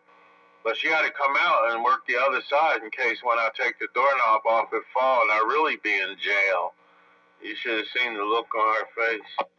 Yeah, we were on 29 megs that night. Yeah, we all had to shut down quick. You're lucky she didn't leave you out there. Yeah, she could have left you to your own devices and then, went about her business. Oh no. Yeah, it was quite a little fiasco. And then the next day I went to work and there was roads blocked off, trees were on the ground, and the roads were closed, you had to go around.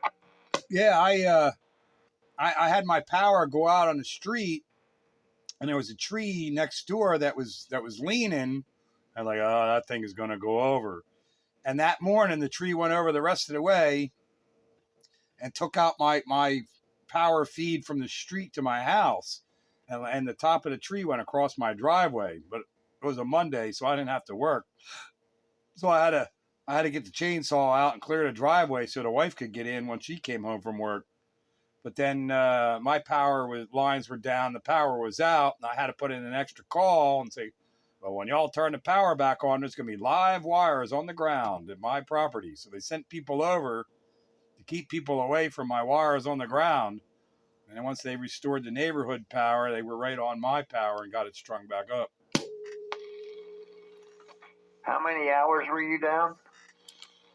Was it just a day, I think. Just that's that Sunday night into Monday afternoon or something like that.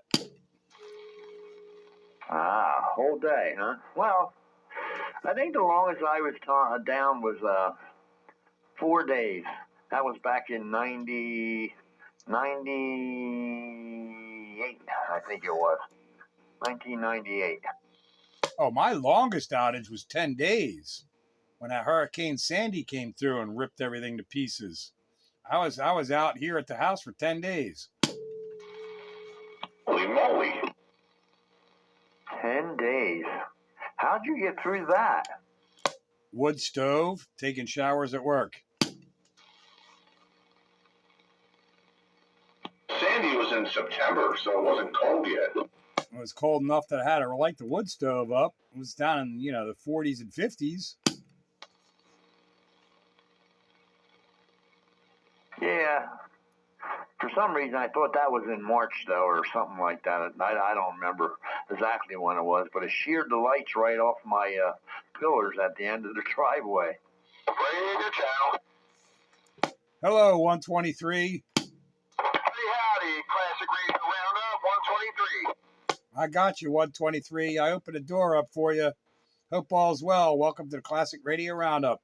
Spitfire 441. Hello, Grasser. Hello there, 123. Good evening.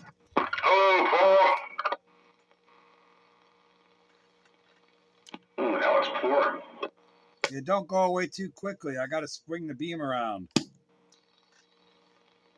Damn, even I can hear 123 tonight. 123. Renegades waving the hand. Can't hear anybody. Where the heck did you go, 123? Maybe he's got a train wrecking his receive right now. He disappeared.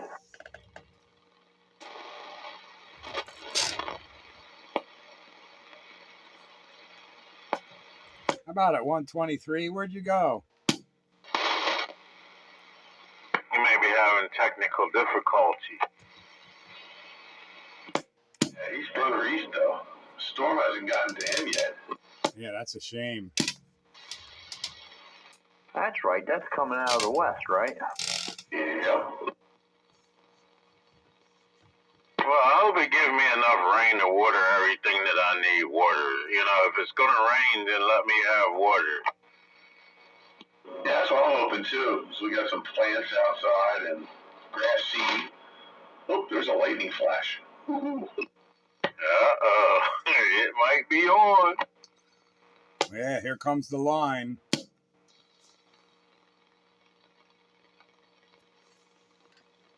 I'm gonna have to take a look at my radar.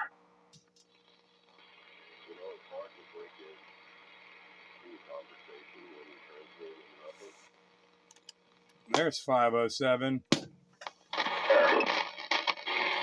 Transmitting into my unlit grid that wasn't turned on. And you guys keep moving. Yeah, I'm not getting everything you say. You need more modulation. Who's that out there, Pete? Yeah, good luck with that.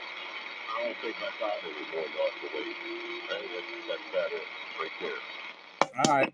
Well, that's enough right there. As long as you can keep doing that, I can hear everything you're saying. You must be running a 100 milliwatt base station. I'm having a hard time hearing you guys out there, man. I got too much noise down here. And a conjugate match. And I'm losing a lot of RF. How about if I just do this and just be done with it and go to the horizontal antenna? That rigor? Oh, yeah. Yeah, now I hear you and I can't hear anybody else, but I hear you just fine. Yeah, I would hope you could hear me. I point the beam at him and he gives me S5 now. I can hear that space control. Yeah, I'm just running low power. Yeah, well, you're giving me a S6 now, and I don't even think I peaked up on you. Oh, I would definitely hear that Space Patrol radio now. Oh yeah, if I ever finish my antenna, you'll hear it. Well, I hear you now, so I'll probably hear that too. Oh, that made a big difference. Yeah, you got some RF coming down this way with that thing. It worked. Well, that was the whole idea. Give me an option. Well, how about me there, Dave? You copy the train? Oh, I can always copy the train. You know that. Well, I had a little bit of trouble copying you when you first came in there. Yeah, well, we're not exactly down the street from each other, you know. Yeah, but what I did, though, I switched over on the wire so I could be horizontal, and that brought you right up out of there. Yeah, well, it's doing the trick. I hear you great down here. Yeah, I hear you great up here now. All right, let me step aside. Train. Hello there, 507. I went to the wire. I'm yanking you out there. Old JR saying hello. Hello, JR. Hey, JR, 507 stronger than you are. Oh, well, he should be. You got that beam pointing right down there, right? Yeah, I do. I'm just letting you know. All right. Well, does your beam get over my wire? Well, I don't know about that. Oh, here we go. I was just wondering, you know, I'm throwing it out there. I'm horizontally challenged. Oh. Yeah, you know, the only downside to pointing to the south on the horizontal beam is now I'm hearing South America in my receiver. All right, Jim, say something. We're getting some skip land in here now. Oh no. JR! You know what? I hear them too, Petey. Yeah, you hear that Spanish-speaking junk now? They're going to town, too. Yeah, I wasn't hearing them until I put the horizontal beam to the south. Welcome to my world. Oh no, I'm gonna have to turn the antenna again. 507, no 2900 megas a night? Not tonight. Yeah, and there was no medium wave tonight either. The static crashes scare everybody away or what? I was taking a nap. Well, I was in there all by myself dealing with static crashes. Pete, how you like me on the wire with that PDL? You on the PDL, I take it. How you like me on the wire? That's horizontal. Yeah, well, I'm not pointed at you, so it's not a fair test. I'm pointed down to 507, so you're off to the side, but I hear you just fine. Roger that. Still S8 on my end.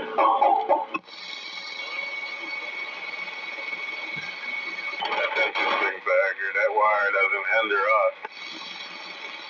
And the crazy thing, Dave, is I don't hear you any less. That's what I mean. It doesn't matter if you on the beam, you can go horizontal, vertical, it don't matter. Yeah, in fact, I think you're just as strong to the beam to the south on the horizontal as you are on my stick. That's ridiculous. It's good to show you what the terrain's doing. Yeah, there's just something wrong with that. Yeah, we gotta get all these mountains going away. Yep. Yeah, we need to live in Kansas. Yeah, out there where Dr. Hammer was. Yeah, you got no hills in the way in any direction.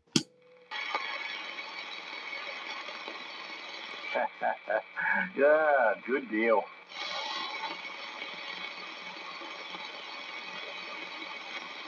Now Pete needs another one of those he can put in a tree. Can you imagine he put that up in the tree? He'd be the man. Nah, leave that one where it is. Need another one for sure.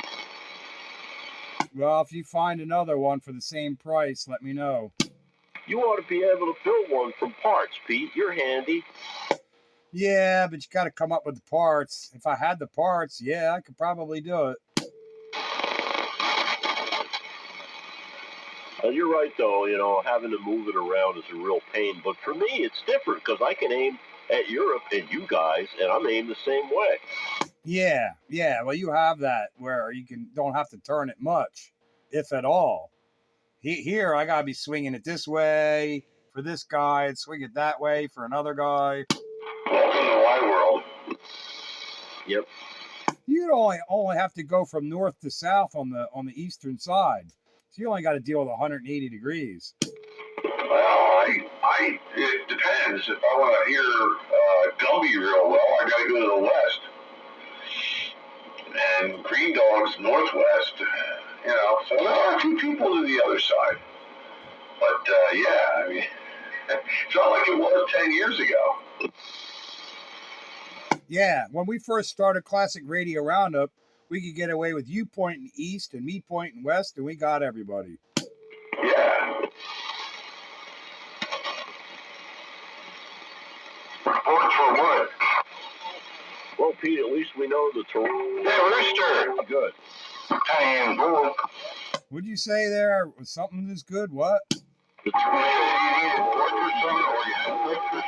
antenna, and it works great for me.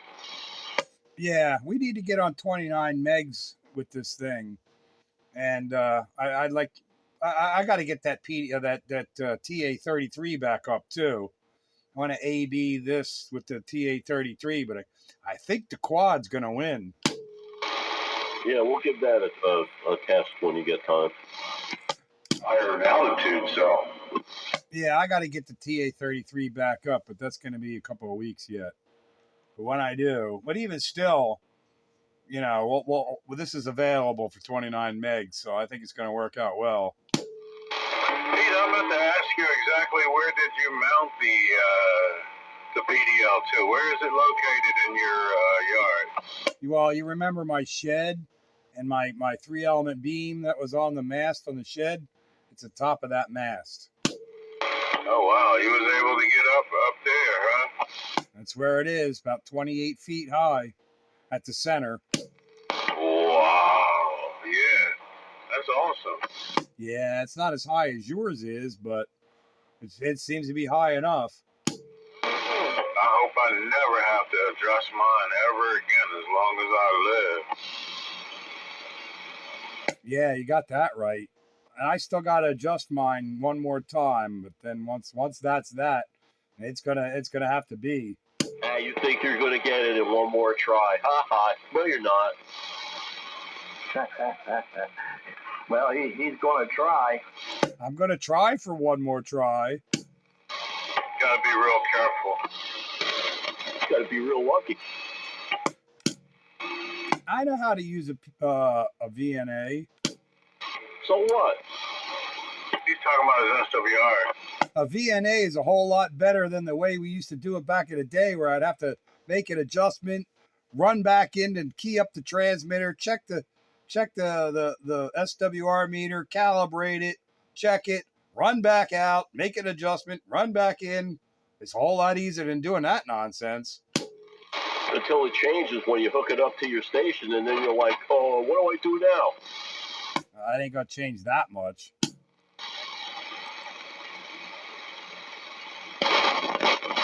Any way you look at it, the VNA is easier than any other way we used to do it.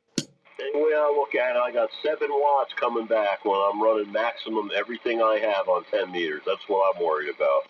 I don't know how many watts I got coming back, but it probably ain't good because I'm at, on the horizontal, I'm at 2 to 1 down here. Yeah, the amp's not gonna like that. No, but the watts look great on the watt meter, but I know it's all ghost watts. Yeah, the match screws with your meter calibration. No, but it looks good for all the down getters. Oh, no, not the down getters. The mail readers, the wave handers. Yeah, no read mailers, no hand wave, no wave handers, none of that stuff. getting on down right now. Yeah. According to my watt meter, I'm getting on down at my 2-to-1 SWR. At my age, if I get on down, I may not get back up again. They make an alert thing for that. Oh, I thought you just used the clapper. I'm falling and I can't get up. You thought you do clap on, clap off for that? Oh no, that was. It just turns the lights off. That's right. You need the life alert. Clap on, clap off, life alert. They're all kind of the same. As seen on TV. That's right. As seen on TV. Just wanted to say, I didn't know if anybody else heard Rooster checking in. Oh, I heard the rooster. Countywide. Radio. Big stat. What are you running at tonight there, Rooster?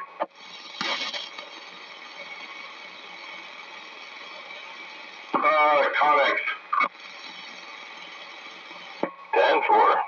Sounds loud. Sounds good. Where the heck did Stinger get off to? He may have blew up. Yeah, all of a sudden he got quiet. And I was swinging the beam around his way to see what I could do with the beam on him.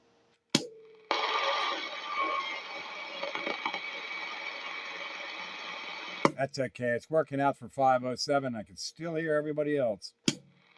Yeah, you're working it, that's for sure. I'm going to go back to the vertical. Hey, 507, we'll catch you later there. We going vertical. See ya. All right, Jim, nice talking to you. Take care if you can't hear me anymore. It was fun. Oh, yeah. Yep, absolutely. Thanks for the video. Right on. Why are you going back vertical there, Jeff? So I can hear Joker and anybody else, because there's a lot of them I don't hear. Oh, all right. Yeah, I understand. I still hear everybody else. Lesser signals, but I still hear everybody else. I heard you in there a little bit, JR. I guess you couldn't hear me. Except for me. Do you hear me on the wire then? No problem? And I still hear Sandbagger the same with my horizontal antenna pointed away from him. I still hear him the same as I do on the vertical. That's retarded. Bouncing off the Limerick towers and reflecting off of rocks and don't get a good direct shot, but I'm everywhere else. You're still an S7. You don't get good nulls on local signals when you're reverse polarized like that. They don't null. Well, I do on other people. I just don't. It doesn't work on Sandbagger. I'm telling you, for local stuff, you'll never get anywhere close to null if you're cross polarized like that. I hear you, 1, 2, 3. I hear him too. Oh no. Good evening, time channel 13. Hello, everybody. Hello, Goose. Hello, Goose. Hello, 123 again. Hello there, Goose. Hello. How are you, everybody? Hope I doubled. Good evening. I didn't hear that one person that came back because Stinger keyed up. Yeah, before you. Oh. Good evening. I told you there's all kinds of people out here. I got a Goose don't hear me at all. Either that or I'm doubling with people. Yeah, no, you're not doubling with people. I got a Stinger down the street. Yeah, Stinger's plugging his ears. Hello, Goose. Hello there, Pete. I heard you got that antenna up and going. I'm on it vertically pointed at you right now. Sounding good, like it should. Oh, put it over this way a little bit more, Pete. You don't sound as good as you did earlier. That's because I was on my stick earlier. Now I'm on the beam, so it's not nowhere near as high. So I don't think it's going to work to your grass or low level stations. Oh, don't pick on Goose like that.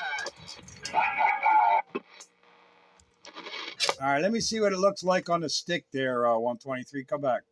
There you go, man. There you go. That's a 10-pounder. Yeah, I don't hear you any different. It's almost the same between the beam and the stick. Point it this way? Yeah, hang on. Let me go back to the beam. Yeah, you're really in the grass on that beam over this way.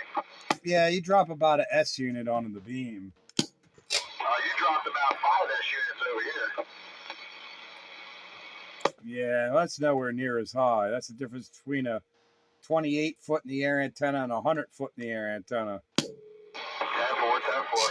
All right, I'll get on the side. Let it rip. Yeah, but I call it that 100-foot stick. I got it covered in all directions. Lightning just hit out there and man, made my radio buzz. Yeah, I just saw it out my window. It's almost 10 o'clock, so I'm going to shut the gate down and probably shut down for the night. So you guys have a good one. See you later there, Joker. I think I'm right behind you because the lights started dimming here. Yeah. I'm out of here. Catch you guys later. Old JR going the other way. See you. Good night. See you, Joker. Night. See you there, Rooster. Bye. See you next time. 3 is to the entire frequency train, shutting her down. Yeah, I'm going to shut it down before I'm forced to shut down. 7-3 all. Thanks for the fun on the Classic Radio Roundup. Look for the video gate, the usual place, tomorrow morning on the YouTube. Countywide, 7-3. Radio. It's going to him, except for Pete. No. It's lightning, I think, out there. I think they're shutting it down. Yeah, we're all getting out of here, man. My lights are dimming and everything. There's lots of static crashes, and I'm going to shut it down before I'm forced to shut down. Catch you later there, Stinger. Catch you later there, Goose, and everybody else, 7-3. Countywide. And old JR and Night Train and Sandbagger. Yeah, all you guys, have a good one. Catch you next time. All right, 1, 2, 3. All right, there, Goose. Night Train, clean, clear. Hey, Roger, full train. And we're out. I'm not out. Well, I mean, you know, I'm sure Pete's shutting down the gate. So, as far as that goes, we're not going to be on the gate no more. I was on the last bit of it, so it doesn't really matter. Well, me too. But we're at the end. Yeah, I still got to watch the one I was at his house. Yeah, I haven't watched them in a while either. I got to put them up when I get a chance. Yepper. Is there anybody else out there in the distance? I mean, I could hear Train, I could hear Bagger, I could hear Joker. I mean, I didn't hear Rooster in there, but I'm sure there was other people in there because other people were in there give me like a 3-pounder. I couldn't make them out. I'm still here.